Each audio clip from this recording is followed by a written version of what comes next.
students, welcome to the channel The Pharma Scholar. So first of all, sorry to all those students who are waiting for my videos since long duration of time. So finally today I decided to start making YouTube videos on my channel. So as you see in the thumbnail, आज का जो topic है वो काफी generalise रखने वाली हूँ. काफी एक कॉमन टॉपिक है हमारी फार्मा फील्ड में एंड एक जनरल नॉलेज के बेसिस पे भी काफी इंपॉर्टेंट है.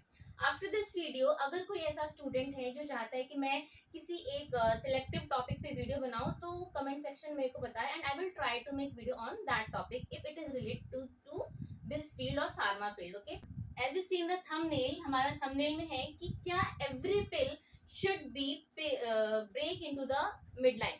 सो सबसे पहले समझते हैं कि मिड लाइन क्या है. आपने देखा होगा कई सारी हमारे जो मार्केट में टैबलेट्स आती हैं. फॉर एग्जाम्पल अगर मैं बोलूँ कि आपने ओवल शेप में भी आती है, राउंड शेप में भी आती हैं, तो उनके बीच में एक मिड लाइन होती है.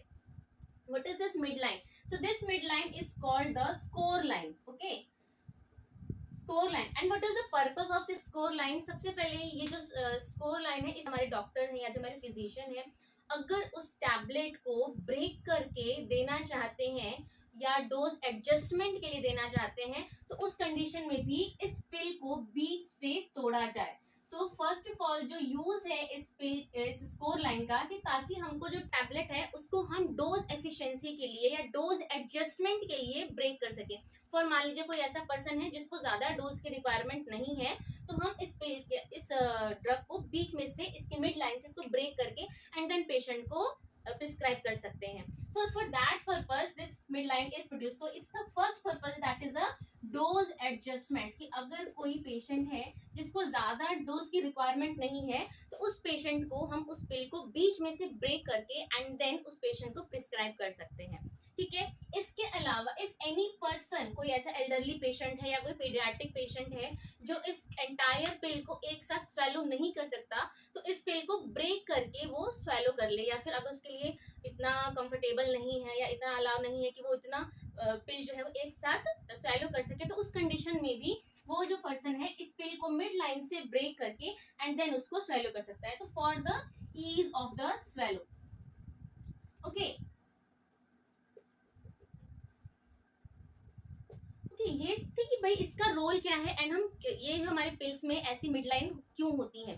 अब बात आते हैं कि क्या हमारी जितनी भी पिल्स हैं क्या सबको हम मिड लाइन से ब्रेक कर सकते हैं, या जितनी भी ड्रग्स हैं सबको हम ऐसे मिड लाइन से ब्रेक करके एंड देन प्रिस्क्राइब किया जा सकता है. So the answer is no. Not every pill should be break from the score line because not every pill is designed to break from the midline. क्योंकि जितनी भी pills हैं उसमें सारी पिल्स ऐसी डिजाइन नहीं होती कि उनको ब्रेक बीच में से तोड़ करके एंड देन प्रिस्क्राइब किया जाएगा. आपने देखा होगा कोई भी डॉक्टर या कोई भी फिजिशियन 99% ऐसा नहीं करता है कि कोई भी टैबलेट लिया उसको बीच में से तोड़ के आधा तुम रखो आधा तुम रखो, ऐसा नहीं करता है. because every drug should be designed in that manner कि that drug should be prescribed to individual patient as per the requirement of the dose. किसी भी पेशेंट की डोज रिक्वायरमेंट के अकॉर्डिंग ड्रग को डिजाइन किया जाता है एंड देन उस एज ग्रुप के पेशेंट्स को दिया जाता है. सो ऐसा इसलिए बनाया जाता है कि जो ऐसी ड्रग्स हैं जिनको हम ब्रेक करके दे सकते हैं, सिर्फ उन्हीं ड्रग के बीच में ऐसी स्कोर लाइन या मिड लाइन डिजाइन की जाती है जिनके अगर ब्रेक कर देंगे तो कोई बहुत ज्यादा डोज कंटेंट की अनयूनिफॉर्मिटी नहीं होगी. लेकिन कुछ ऐसी ड्रग्स हैं जिनको हम बीच से मिड लाइन से ब्रेक करेंगे तो that could be fatal and can be dangerous for the patient health. So ऐसी कौन सी ड्रग्स हैं जिनको हम बीच से मिड लाइन से ब्रेक नहीं कर सकते? सबसे पहले समझते हैं. That is our first is the extended release drugs. इन ड्रग्स को कभी भी मिड लाइन से या बीच से ब्रेक करके कभी भी प्रिस्क्राइब नहीं करना चाहिए, चाहे वो फिजिशियन प्रिस्क्राइब करे चाहे वो फार्मासिस्ट डिस्पेंस करे. So what is why it should not be break from the mid line? Because जो हमारी एक्सटेंडेड रिलीज ड्रग्स होती हैं इनका एक मैकेनिज्म होता है. मैकेनिज्म क्या है कि एक्सटेंडेड रिलीज ड्रग्स एक कोटिंग के फॉर्म में होती हैं. सपोज ये हमारी एक कोटिंग है एंड वो कोटिंग कैसी होती है उसको हम बोलते हैं मैट्रिक्स. ठीक है, एक आप बोल सकते हैं कि आउटर लेयरिंग होती है मैट्रिक्स की, केज टाइप की, right. And in this matrix our drug is encoded. इस मैट्रिक्स के अंदर ही जो हमारी ड्रग होती है वो encoded. This is the drug. अब इसका पर्पस क्या है? ये जो ड्रग है आपकी इस मैट्रिक्स के अंदर एनक्लोज्ड है. इसका एक बेसिक पर्पस और एक बेसिक मैकेनिज्म होता है.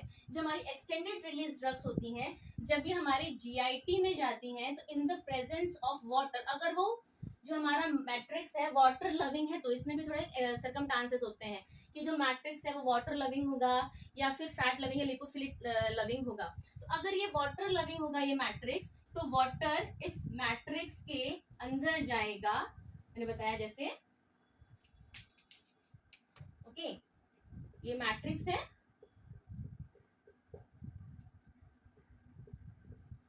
एंड इसके अंदर क्या है? ये है ड्रग. ओके, तो जो वाटर है, जैसे ही ड्रग हमारी जीआईटी यानी कि गैस्ट्रोइंटेस्टाइनल ट्रैक्ट, या हम बोल सकते हैं सिंपली स्टमक में जाएगी, तो स्टमक के अंदर प्रेजेंट होने वाला वाटर इस मैट्रिक्स में अंदर पेनिट्रेट करेगा एंड इस मैट्रिक्स को धीरे धीरे स्वेल आउट करेगा. So the matrix is going to be swell, right. जैसे ही ये मैट्रिक्स स्वेल होगा, मैट्रिक्स स्वेल होने के बाद नाउ इट गेट बर्स्ट. क्या बर्स्ट हो जाएगा? मैट्रिक्स.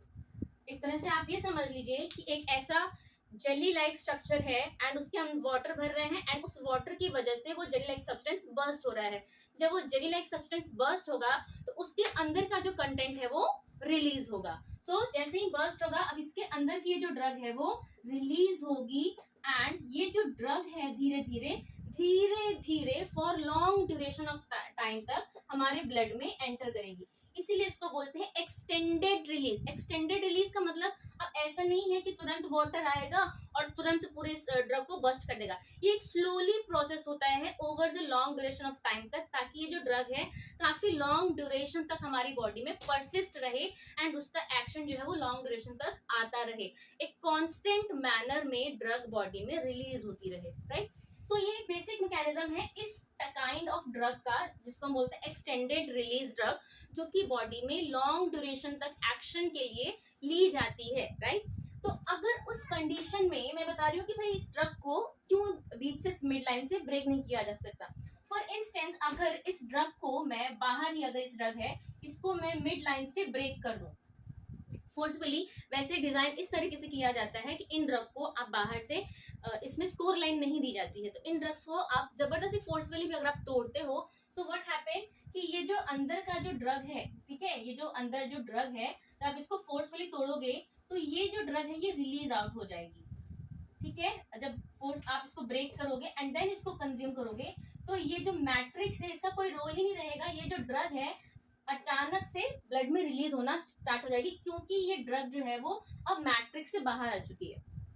मतलब कि ये जो ड्रग है, जब इसको हमने ब्रेक किया तो अब ये जो ड्रग का जो कंटेंट है ये स्टार्टिंग अचानक से ब्लड स्ट्रीम में एंटर हो जाएगा. एंड ये जो ड्रग बनाई जाती है इस मैनर के लिए बनाई जाती है कि इसका डोज ज्यादा होता है.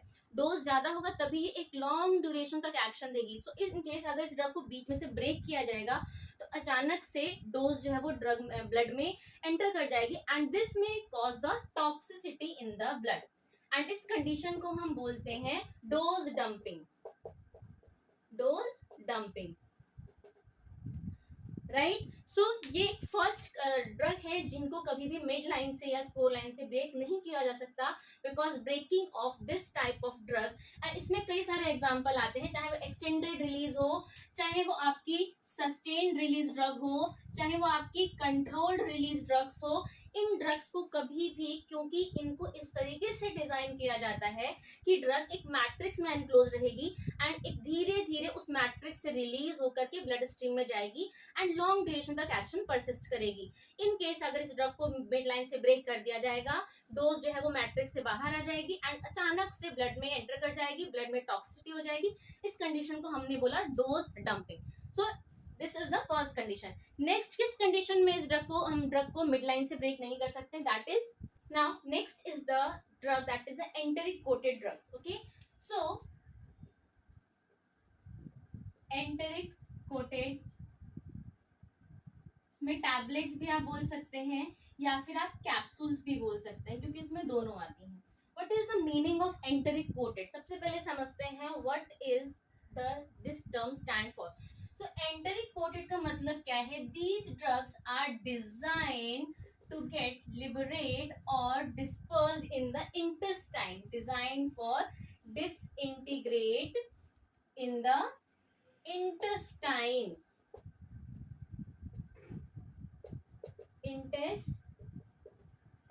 not in stomach acid. सो ये जो ड्रग्स होती हैं इनको इस तरीके से डिजाइन किया जाता है कि ये स्टमक के एसिड में एकदम रेजिस्टेंट रहे, स्टमक के एसिड में बिल्कुल भी डिस्ट्रॉय नहीं होंगी, and after 1 hour as they enter into the intestine in the presence of intestinal juice or intestinal enzymes, it start getting liberated and it start getting disintegrated and the drugs start going to enter into the bloodstream. So these drugs are designed for disintegrate, or we can say that break down into the intestine, not in the stomach. So इस type की drugs को ही हम बोलते हैं enteric coated, and इसीलिए इन tablets की खासियत होती है, इन ड्रग्स के ऊपर एक कोटिंग लगाई जाती है, ठीक है ना, पॉलीमर की कोटिंग होती है वो, एंड ये कोटिंग का काम होता है कि जब ये ड्रग हमारे स्टमक में जाएगी तो स्टमक में जो प्रेजेंट एसिड है, ये एसिड से ये जो कोटिंग की गई है, ये कोटिंग इस स्टमक के एसिड से इस ड्रग को बचाएगी. This is internal, this is the drug, and इसके ऊपर एक कोटिंग की गई, इसको बोलते हैं एंटरिक कोटिंग. तो अब इस ड्रग के ऊपर ये जो कोटिंग है, ये कोटिंग हमारे स्टमक में होने वाले एसिड से इस ड्रग को बचाएगी, and after the duration of 1 hour ये जो ड्रग है हमारे स्टमक से इंटेस्टाइन में एंटर करेगी, एंड उस 1 आवर के ड्यूरेशन में इस एसिड का हमारे इस ड्रग पे कोई भी असर नहीं पड़ेगा, इसलिए इसको एसिड रेसिस्टेंट भी बोलते हैं, एंटरिक कोटेड भी बोलते हैं. And as the drug enter into the intestine, ये जो कोटिंग है इट स्टार्ट गेटिंग लिबरेटेड, आप बोल सकते हैं कि ब्रेक होना स्टार्ट हो जाएगी इन द प्रेजेंस ऑफ, इसको इस तरीके से डिजाइन नहीं किया जाएगा कि जो इंटेस्टाइन के एंजाइम्स हैं उनकी ही प्रेजेंस में ये ड्रग का जो पॉलीमर है, इस ड्रग की जो कोटिंग है वो डिस्ट्रॉय होगी, and drug start getting releases into the intestine. Okay, so ये तो मैंने बेसिक मैकेनिज्म बताया. मेरे कहने का मतलब है कि इस ड्रग को भी क्या हम ब्रेक कर सकते हैं मिड लाइन से? तो the answer is no, because अगर हम इस ड्रग को मिड लाइन से ब्रेक करते हैं, so if we break this drug into the mid line, so what is going to be happen? So जो एंटरिक कोटिंग जो है ड्रग की, ये जो इंटरनल ड्रग है, now it is become susceptible to the stomach acid, यानी कि जो हमारे स्टमक का एसिड है उससे ये ड्रग जो है वो एक्सपोज होना स्टार्ट हो जाएगी. राइट, फॉर एग्जाम्पल मान लीजिए ये ड्रग है ना, और मैंने क्या किया, इस ड्रग को मिड लाइन से ब्रेक कर दिया. अब ये ड्रग हमारी कुछ इस तरीके से दिखेगी. मान लीजिए इसके ऊपर ये कोटिंग किया, ये कोटिंग है, ठीक है, और मैंने क्या किया, इस ड्रग को बीच से ब्रेक कर दिया. तो अब क्या होगा कि ये जो इंटरनल कंटेंट है, now it is getting expose to the stomach acid. Okay, और जब ये स्टमक की एसिड की प्रेजेंस में आएगा तो ये जो ड्रग है वो लिबरेट हो जाएगी या रिलीज हो जाएगी, एंड जो इसका फंक्शन है, क्या फंक्शन है कि इंटेस्टाइन में जा करके एक्शन देने के लिए वो फंक्शन इसका खत्म हो जाएगा, क्योंकि ड्रग तो हमारी स्टमक में ही रिलीज हो गई. क्यों? क्योंकि हमने जब उसको मिड लाइन से ब्रेक किया तो उसकी कोटिंग ब्रेक हो गई, एंड कोटिंग ब्रेक होने की वजह से जो ड्रग थी वो स्टमक में रिलीज हो गई, वो इंटेस्टाइन तक पहुंची ही नहीं, या वो डिस्ट्रॉय हो गई in the presence of stomach acid, we can say. Okay, so this is the basic mechanism that not every drug is design to get break from the score line or midline, so the dispensing and prescribing of every drug is different. Okay, so if ever you saw that there is a midline or score line into the in any drug, that means that drug is only designed to break from the two equal halves, other than not any other drug, or not all the drug is designed for break from the mid half in the drugs. Okay, so this is the today's video. Hope you all like it, and if any student want to make videos on any such relevant topic, so making comments in the comment section, and I will try to definitely make the video on that topic. Okay, so thank you so much for the watching.